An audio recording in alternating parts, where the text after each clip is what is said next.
Aquí vamos otra vez, soy Fernando. Voy a colocar esto un poquito mejor. Vale, así está. Soy Fernando, este va a ser el tercer post.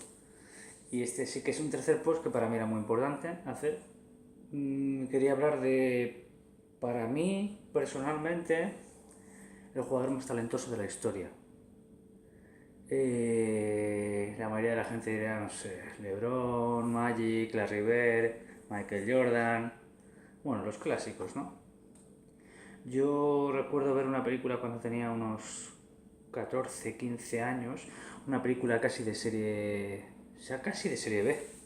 Y para la época serie Z, casi. Había muy, cuando yo era joven, habían salido muy pocas películas sobre baloncesto, muy pocas. Hoosiers y poquito más. No era una temática atractiva. Esto es antes de la época de Space Jam y de todas las que salieron después, Coach Carter y demás. Era una película que la recuerdo coger en videoclub. Lo que os digo, porque era la única película de baloncesto que había visto en el videoclub y narraba sobre la vida de un jugador de baloncesto de los 60, un jugador blanco al cual le llamaban el pistola. La mayoría de las personas que, si estáis viendo esto, sois jóvenes, no sabréis quién es. Es muy probable. Y de los mayores, a no ser que seáis muy aficionados al baloncesto americano, tampoco sabréis quién es. Por eso merece la pena este post. Para recordar probablemente el único jugador de la historia que fue casi diseñado desde su cuna para jugar al baloncesto. El jugador más creativo de la historia, casi seguro. No ha habido nadie igual. Y todos los que han ido después de él, el 90% de las cosas que hacían eran cosas que él había hecho, os repito, en los 70. Un jugador que tiene el récord de la historia de puntos anotados de promedio en la NCAA, o sea, en las universidades americanas. Ahora ya puede que os suene un poquito más. Vale. Es un jugador que metió 44,5 puntos por partido durante 3 años. Y recuerdo 3 años porque en su época el primer año de universidad no se jugaba. Estaba restringido a una liga privada de jugadores freshman, es decir, de jugadores novatos. Un récord que se hizo sin la línea de 3 puntos. De hecho, se han hecho estudios posteriores a esto, en los cuales se llegó a averiguar que en su época, si hubiese habido la línea de 3 puntos, él hubiese promediado más de 52 puntos por partido. Más de 52. Os diré que es blanco. Y eso es más sorprendente. En un deporte dominado por negros, el jugador más creativo, el jugador más talentoso. Sí, vuelvo a decir, según mi punto de vista y según algunos, no todos, ni de coña, pero según algunos, el jugador más talentoso, un jugador blanco. Su nombre era Pete Maravich. Ahora puede que a algunos os suene. Pete Maravich, que nació de su padre era entrenador de baloncesto y fue jugador de baloncesto profesional. Un jugador mediocre, un jugador de estos que luchaba mucho, pero rápidamente. Debió jugar como 3 o 4 años en las ligas profesionales. Luego se retiró y se dedicó a entrenar. No con muchísimo éxito, a ver, el mayor éxito que tuvo Pres Maravich, que es con el nombre de su padre, fue haber dado a luz, ¿me entendéis? Haber diseñado casi al milímetro al jugador más talentoso que ha habido. Pete Maravich fue un jugador muy adelantado a su tiempo. Fue un jugador de la época actual. Os iré dando datos y anécdotas casi icónicas, casi que se recuerdan por los tiempos. Todavía hoy, los mayores Hay muchos de los grandes iconos, de las grandes estrellas de la NBA, y hablo de Julius Erving, hablo de gente muy grande que dicen de él que fue el mejor base de la historia, que dicen que tiene el mejor manejo de balón que ha habido nunca. Bueno, que... bueno, ya os iré diciendo más cosas más adelante. Bueno, resulta que Pete Maravich empezó a jugar desde muy joven, evidentemente. Su padre era entrenador de baloncesto y empezó a jugar. Era un chico muy delgado, muy delgado, muy delgado y bastante bajo. Y empecé a jugar muy pronto en su equipo de instituto. Es decir, normalmente, sobre todo en la época, en los años 70, ahora ya no tanto, pero sobre todo en esa época, los jugadores de primer año nunca jugaban, eran jugadores de banquillo. Aunque fueras muy bueno, el único caso que se recuerda es el de Pete Maravich. En instituto, con jugadores de cuarto año, él jugaba de titular. Pero no porque fuera tampoco muy bueno, simplemente porque era muy diferente. Era un jugador que ya en su época hacía pases por la espalda, pases entre las piernas.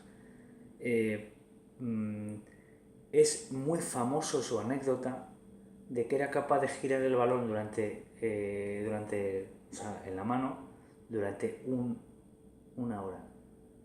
Y luego era capaz de anotar con ese mismo o en la canasta con la cabeza. Este tío tiene una cantidad de anécdotas que hace temblar a cualquiera de la habilidad que tenía. Es antológicas su cantidad de horas de entrenamiento que tenía. Y estamos hablando desde una época muy joven. Desde los 8 o 7 años, este tío entrenaba 6, 7, 8, 9 horas al día. Hacía de entrenar su trabajo y de la escuela un pasatiempo, entre comillas. Porque este tío llevaba el balón a todas partes. Iba al cine con el balón. Iba en coche botando fuera de la ventanilla con el balón. En bici con el balón botando. Evidentemente durante la escuela también. O sea, evidentemente tantas horas de entrenamiento es lo que tienen. Hay vídeos que los podéis ver a través de YouTube que son muy buenos para que os den un poquito de background, de entendimiento general de sus entrenamientos, porque hay workouts, vídeos de entrenamiento de Pete Maravich, de bote, de tiro, etc. Pues eso es lo que os digo, desde los 8 años su padre no le dejó jugar a baloncesto. ¿Para qué? Para picarle, para que él quisiera. Su padre, después de venir de entrenar, él iba a su canasta en su casa, que eso es muy típico en Estados Unidos, y durante la lluvia, lloviendo por la noche a la 1 de la mañana, 2 de la mañana, se ponía a tirar tiros. Y su hijo, que lo veía, le parecía la cosa más divertida del mundo. Y eso hizo que Pete Maravich se enganchara enseguida. Su padre le fue metiendo entrenamientos, me refiero, ejercicios de entrenamiento, poco a poco, diferentes, muy diferentes, súper heterodoxos, como el bote muy fuerte entre las piernas, o tirar el balón hacia arriba lo más alto posible y cogerla por la espalda. Cosas muy, muy diferentes. Botar tirando contra la pared por la espalda, con ambas manos. Era súper ambidiestro, súper ambidiestro. ¿Por qué? Porque desde muy joven empezó a entrenar con las dos manos. Y lo que os digo, desde muy joven ya empezó a destacar.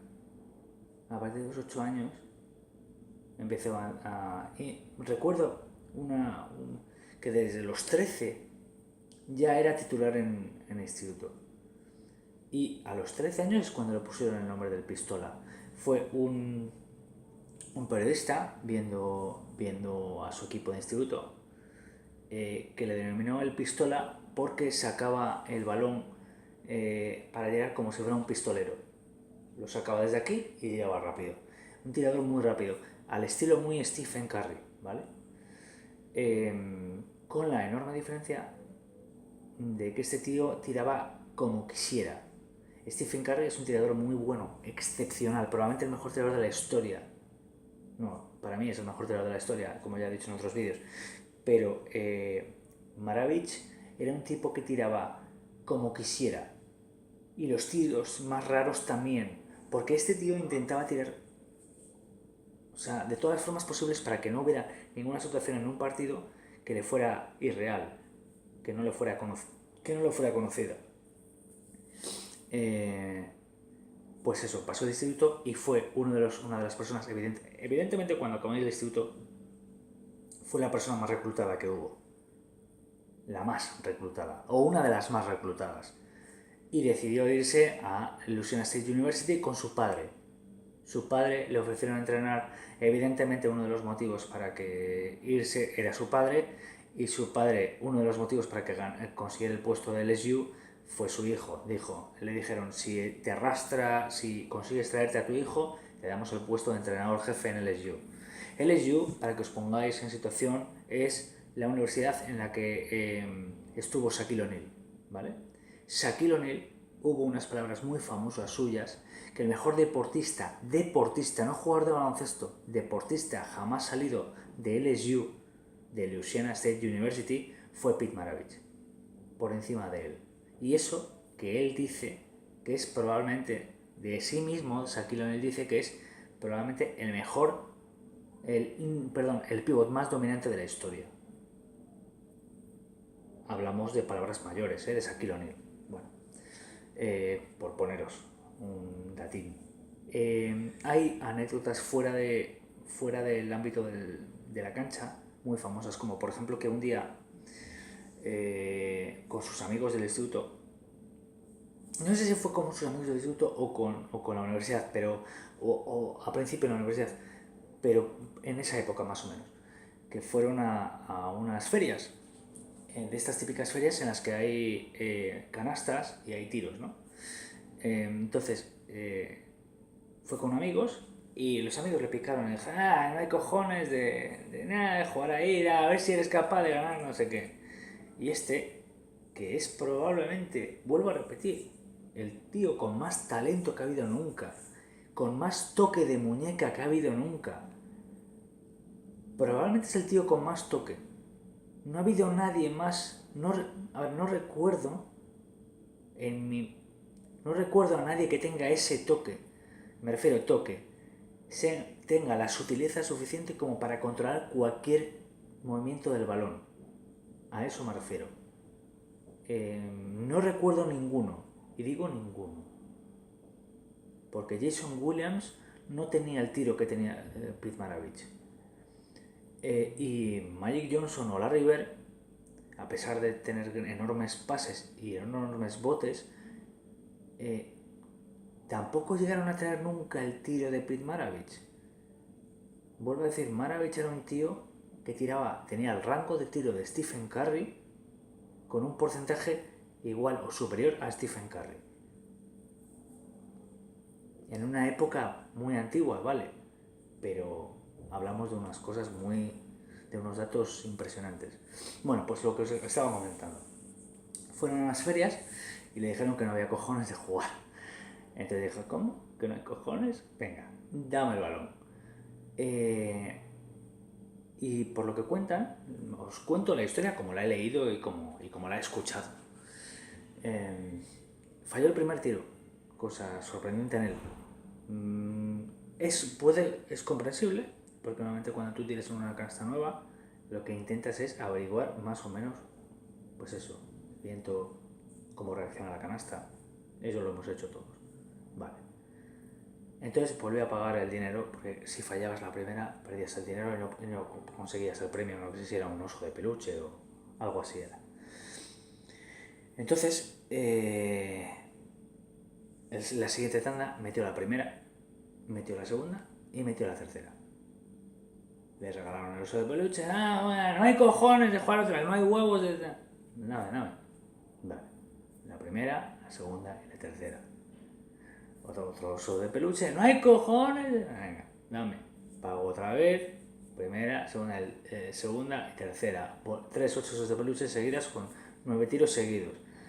Y evidentemente el tendero, el feriante, se empezó a moscar y dijo, no, tú ya no puedes participar. Y le dijo él al feriante, si soy capaz de meterlo por encima de la feria y que entre, o sea, por encima de la tienda y que entre, te devuelvo los 3 osos de peluche. Y claro, el feriante dijo, oh, sí, por supuesto, vale. Le pagó el dinero para ese tiro, la tiró con muchísimo arco por encima de la tienda y la metió limpia. Bueno, evidentemente tras la algarabía, toda la feria se le quedó mirando y es una anécdota o una historia más del gran Pete Maravich. Pete tiene una cantidad de historias que no somos capaces de escuchar, de esos entrenamientos agotadores hasta las 3, 4 de la mañana, 5 de la mañana. Tenía una ética de trabajo. A ver, se habla siempre de la ética de trabajo de gente como Larry Bird. Larry Bird, que probablemente para mí es el segundo jugador más talentoso de la historia, no solo por lo que fue, sino por lo que pudo haber sido. Porque hay una cosa que no sabe mucha gente. Yo me enteré realmente hace poco, me enteré hace como un par de años, 3 años, 2-3 años, que Larry Bird estuvo en el draft anterior a Magic Johnson, si no me equivoco. Lo que pasa es que quiso estar un año más en la universidad y entonces, bueno, como se hacía antes, ¿no? Quiso estar un año más y entraron los dos juntos en la NBA. Si no me equivoco, creo que es así. Ya sabemos que eligieron los Celtics y demás, pero él siempre dijo, o nos enteramos más adelante, que para Larry Bird el deporte más divertido al que le gustaba más jugar era el béisbol, porque decía que era que es verdad, que es el pasatiempo favorito de los Estados Unidos. Lo que pasa es que a él se le daba muy bien el baloncesto. Entonces, una cosa muy típica en los americanos es que depende de la época, hay deportes que unos practican, en invierno es el baloncesto, en verano es el béisbol, porque están fuera, eso es muy típico. Entonces, cuando le eligieron en el draft, no, sino el siguiente año, cuando se iba a ir a la NBA, estuvo jugando con colegas hablo de la River, un partido de béisbol, y se destrozó la mano de tiro, se destrozó el pulgar y los 2 dedos estos, se los destrozó. No sé si fue que le dio una bola de béisbol en la mano o algo así, se la destrozó. Le tuvieron que operar la mano, es decir, la mano, y nunca le quedó igual la mano, o sea, los dedos de la mano. Y los dedos de la mano, como bien saben todos los jugadores de baloncesto o todas las personas que han jugado, son muy importantes porque son los que dirigen el balón. Tú puedes tirar bien de muñeca, pero realmente, sobre todo en esa época, ahora ya no tanto, ahora normalmente sobre el tiro hay muchas teorías, ¿no? Sobre qué es lo que lo dirige, qué es lo que establece la puntería, si el dedo índice, si los dedos del medio, hay muchas teorías, pero en esa época se decía que estos 2 dedos de aquí, estos 2, eran los que lo dirigían, y eran estos 3 que son los importantes, porque este es el que apoya el balón, eran los que lo dirigían y los tenían destrozados. Y se comenta que si no hubiese sido por eso, Larry Bird tendría mejor tiro aún. Mejor tiro aún. El señor Larry Bird, Mr. Clutch. Por eso a mí me parece muy importante decirlo. Aún así, contando con eso, para mí, tengo la sensación de que Pete Maravich es el jugador más talentoso que yo he visto o del que conozco, porque siempre se habla de muchos jugadores que nunca llegaron a nada en Rucker Park, en los grandes playgrounds, en las grandes canchas callejeras de Estados Unidos. Hablo de Rucker Park porque es probablemente la más famosa del mundo, que es la de Harlem, ¿no? Pero Pete Peter algo, una rara avis en esa época. Es muy comentado en una época en la que no había pases por la espalda y cosas por el estilo, que la mayoría en partido les pasaba, a sus propios compañeros no eran capaces de leerlo, lo que pasaba, lo que era capaz de hacer él. Es normal, porque era una época en la que los pases eran mirados, me refiero mirados, de cara. No eran pases que tú mirabas a un lado y se lo dabas a otro lado, no. Eran pases mirados. Entonces, si el color de todos es el rojo y alguien viene con un azul, a ese azul se le mira raro y no se le entiende. A eso es lo que me refiero. Y es lo que pasó con Maravich al principio. No se le entendía. Creían que ese baloncesto no iba a llegar a nada. Era una mezcla entre baloncesto de negro, bien entendido, es decir, un poquito show business, showman, para el público, pero con una muñeca súper prodigiosa y una gran capacidad de recursos, porque lo que tenía Pete Maravich era una gran capacidad de recursos. En su bolsa de trucos tenía una cantidad de ellos enorme, que probablemente ninguno se le haya acercado nunca. Ninguno. Es muy típico de Pete Maravich, que luego yo se lo he visto a Larry Bird, se lo he visto a gente, el bote, amagar a un lado y dar una palmada al balón mientras está subiendo y dárselo al otro lado.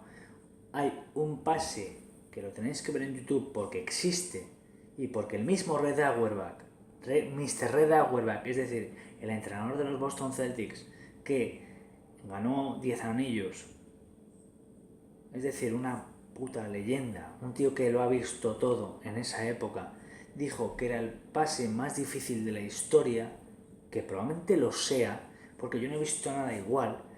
Es un pase, os voy a poner la situación, lo podéis ver en YouTube, Auerbach, Pete Maravich.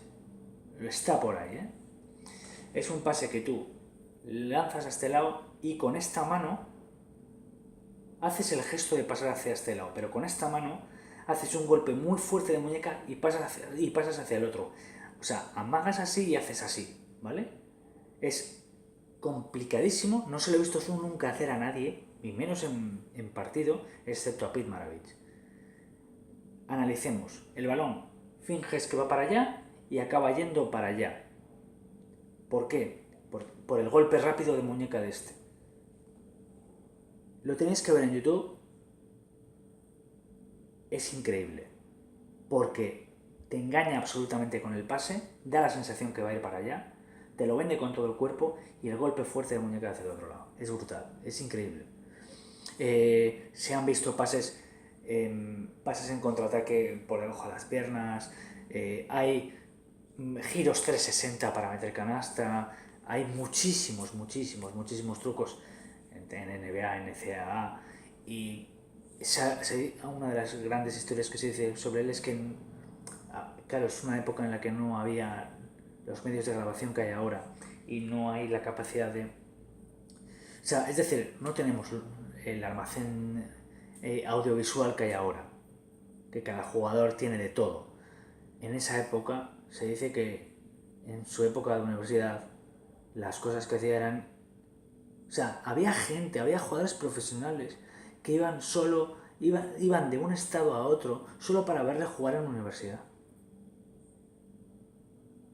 Y se habla de LeBron James, o se habla de, digo LeBron James, a ver, siempre hablo, es que me meto mucho con él, vale, lo sé. Se habla de LeBron James, pero me refiero, cualquiera, Carmelo, que también fue muy importante en un instituto, cualquiera, me la suda. Este tío era la hostia.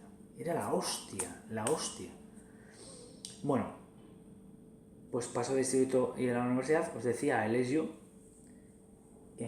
como os decía, el primer año de freshman, es decir, de novato, no jugó, y a partir del segundo, tercer y cuarto año jugó, ¿vale?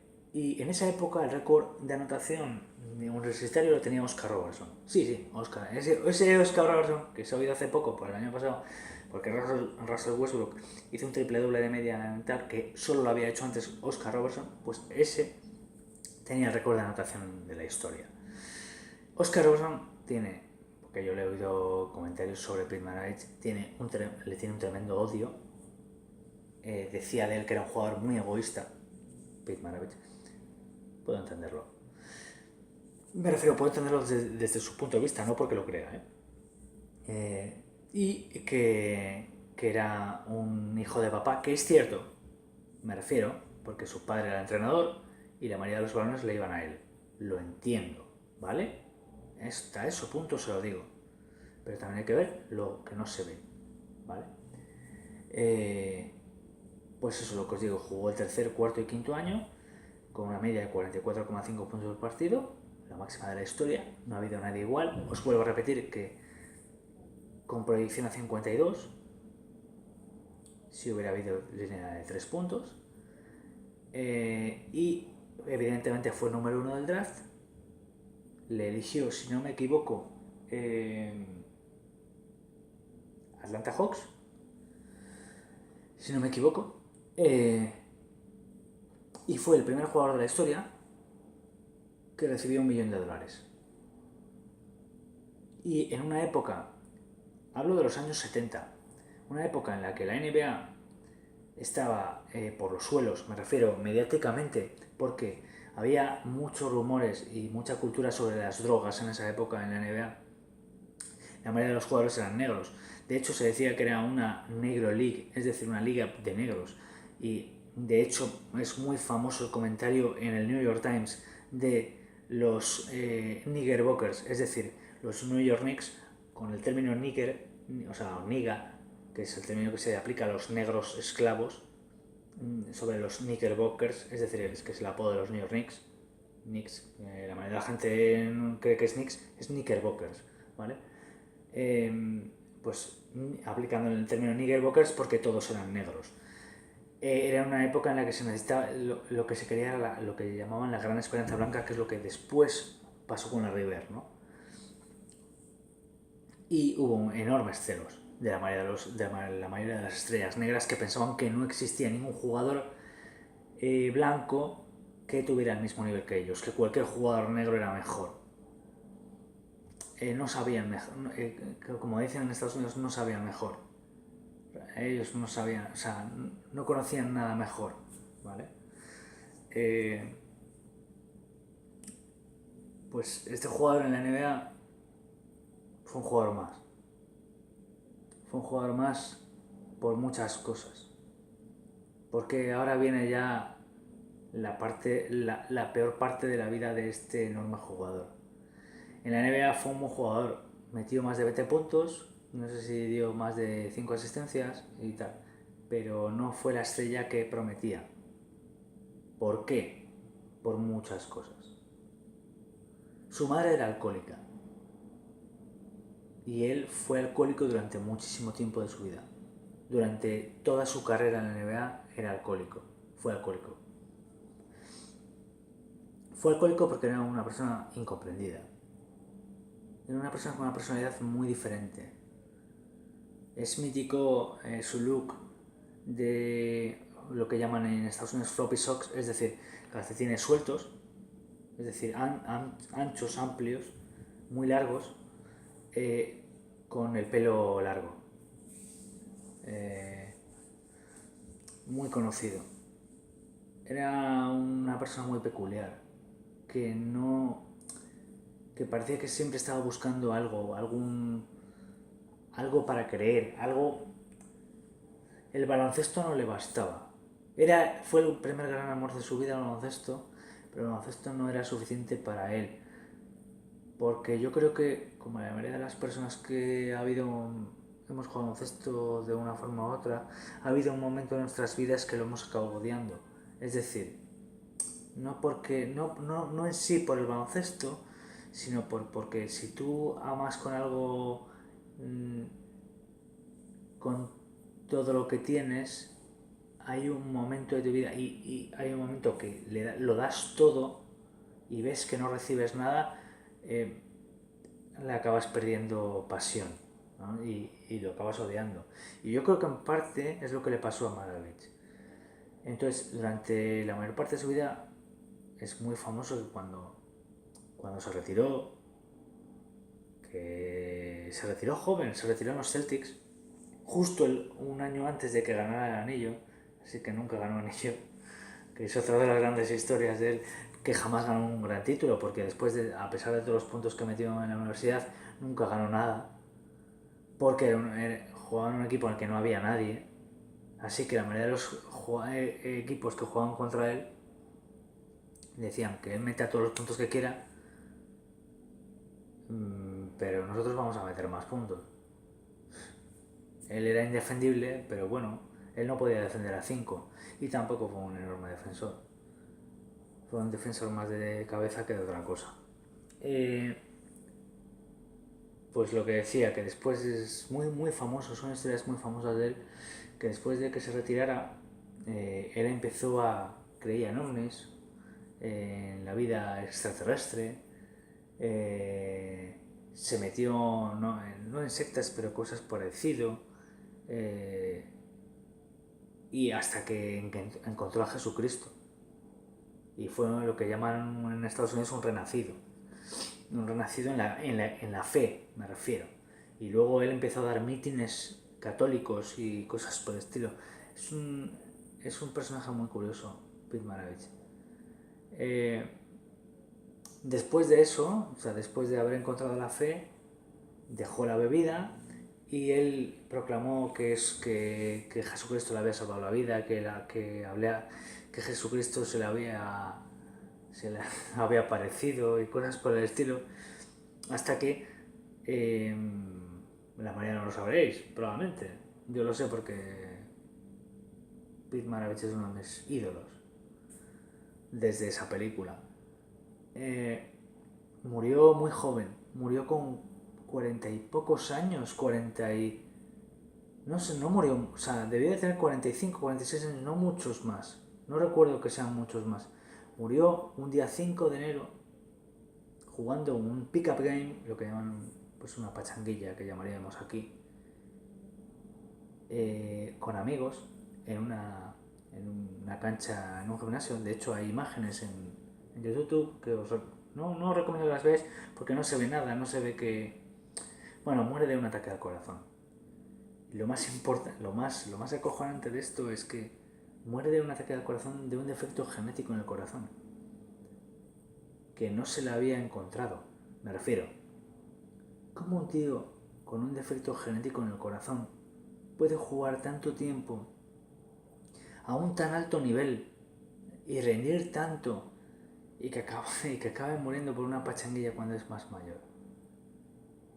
Es increíble. Porque podía haber muerto, es lo que dijeron los médicos, que podía haber muerto en cualquier momento. En cualquier momento, me refiero en cualquier cancha, en el instituto, en la universidad. Es un caso curioso. A ver, para que los más jóvenes lo entendáis, lo que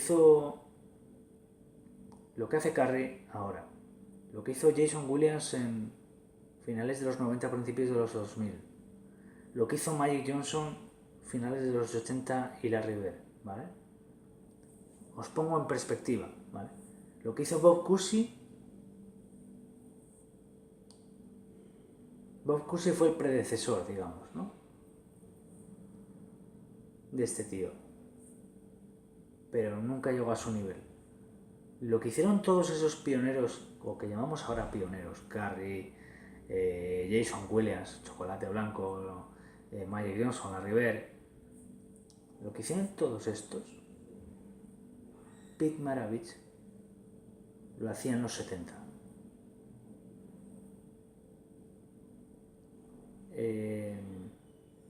Pete Maravich es un caso como de displasia temporal, es un caso raro. Es uno de esos pocos jugadores con más talento que la mayoría, que incomprendido por la situación, por la época. Jugadores raros, jugadores tremendos, jugadores capaces de llenar estadios y de crear fans por doquier. Ese momento que llevamos teniendo los últimos 4 años de Curry, en mi mente hay poco. Yo puedo situar situaciones de este estilo al estilo Pete Maravich. En mi mente hay pocas. Solo lo que ha creado Curry con el triple en los últimos años y el enorme rango de tiro, y cuando llegó Jason Williams a la NBA haciendo esas cosas maravillosas, ¿vale? A lo mismo que Magic Johnson cuando llegó. Eso ya lo hizo. O sea, ya esa tendencia de fe máxima sobre un jugador ya lo tuvo Pete Maravich, ya lo provocó Pete Maravich. Pete era talento puro, talento por todos, o sea, por todos los poros de su piel. Una lectura de juego maravillosa, un tiro increíble, o sea, una capacidad para meter puntos brutal, una capacidad de bote para ser un jugador, porque no era muy bajo, porque acabó creciendo, porque yo creo que Pete Maravich creo que es más alto que Stephen Curry, creo, debe medir 1,93 m, o midió 1,93 m, 94 por ahí, más o menos, tío increíble. Hay un momento brutal que Isaiah Thomas, de hecho Isaiah Thomas, el gran Isaiah Thomas, que mucha gente dice que es una de las personas que mejor ha dominado el balón en la historia, dice de Pete Maravich que él es el mejor, que Pete Maravich es el mejor dominador. Hay una cosa que él recuerda mucho, que es un gesto que yo no se lo he visto nunca a nadie de verdad, a nadie. Un movimiento típico de Pete, que es este tío botando con la derecha, pues me voy a poner así, ¿vale? Botando con la derecha, se pasaba el balón, lo tiraba como hacia arriba, se daba la vuelta, cogía el balón, se levantaba y tiraba. Todo esto en el aire, o sea, me refiero en el aire, en el mismo momento para que el balón no cayera. Todo con una velocidad increíble, y él tiraba y las metía. Este Pete era un prodigio de creatividad. Hay cosas por ahí que él hacía que yo os lo recomiendo. Os recomiendo ver los highlights de pase o los highlights de Pete Maravich de su carrera, sobre todo de la universidad. Ese tipo era otra cosa. Me hubiese encantado verle jugar en esta época, porque se lo hubiese pasado muy bien y nos lo hubiera hecho pasar a nosotros muy bien, porque él decía de sí mismo que él jugaba para el público, que se alimentaba del público y jugaba para el público. Pete Maravich era la polla. Era la polla. Yo siempre he dicho que yo soy súper fan del baloncesto, ya lo sabéis, o lo estáis adivinando. He jugado baloncesto. Probablemente una de mis grandes pasiones, si no la mayor pasión mía, ha sido el baloncesto. Y yo he tenido muy pocas camisetas de baloncesto, por lo menos pocas que realmente yo las quisiera. Yo solo he habido 3 camisetas que dije que querría tener, o sea, son las que querría tener. El resto me daban igual. Puedo añadir ahora mismo una cuarta, ahora. Pero mis 3 camisetas que yo tendría, y el resto se podrían ir a tomar por culo, serían por este orden, de mayor a menor: Pete Maravich, Magic Johnson y Jason Williams.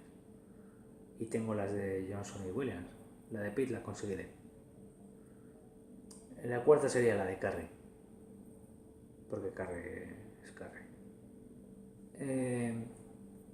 Con eso os digo, para mí, lo que creo que es lo que es Pete Maravich. Pete Maravich es la de Dios. Vuelvo a decir, mira YouTube, mirar vídeos, sobre todo a la gente joven. Veréis trucos que no habéis visto, totalmente aplicables al día de hoy. De hecho, yo, por ejemplo, cuando entrenaba, había muchas cosas, muchos métodos de entrenamiento, muchos ejercicios que yo hacía cuando estaba solo, de tanto de Magic como de Pete Maravich, para mejorar el bote, para mejorar el pase. Hacía muchos. Y merecen la pena, sobre todo si quieres mejorar. Y los notarás. Pero vuelvo a decir, solo con una enorme ética de trabajo. Con la enorme ética de trabajo que tenía este tío. Ha habido éticas de trabajo en la NBA muy importantes, digo en la NBA o en el mundo del deporte, pero probablemente una de las mayores es la de Pete. Un cyborg, le llamaron por ahí un cyborg del baloncesto. Algo. Es que no sé, es que no os puedo poner en perspectiva con algo actual.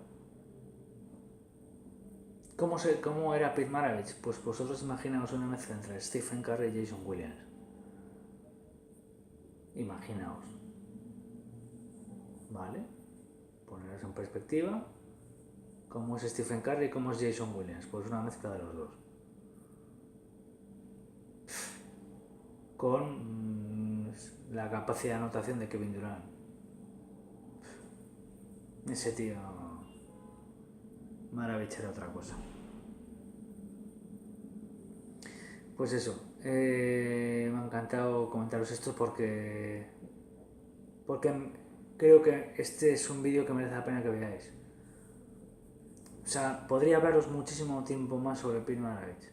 Podría hablaros porque hay más anécdotas, hay más historias. Hay un documental que ha salido hace poco en la televisión americana, en SEC Network, que sé que es una de las ligas americanas en la que está LSU, que tiene su propio canal de televisión. Y ha salido hace como menos de 5 meses un nuevo documental sobre Pete Maravich, que no está en ningún lado, a no ser que lo veas en Estados Unidos, porque tienen canales prohibidos que solo se pueden ver en su propio país. Y estoy deseando, he visto alguna pieza, algún corte por ahí en internet, pero no está entero y es espectacular. De hecho estoy deseando hincarle el diente si le veo. Así que si le veo y veo alguna historia más, que seguro que las hay, y las hay a docenas, a millares, no sé, este tío era la polla. Era la polla. Era un monstruo de verdad. De verdad, de verdad. Pues eso, que os recomiendo que lo veáis. Hice a YouTube, Dailymotion, a cualquier sitio, y veis vídeos de él. Disfrutad porque es lo que puede provocar Pete Maravich. I love this game, I love Pete Maravich.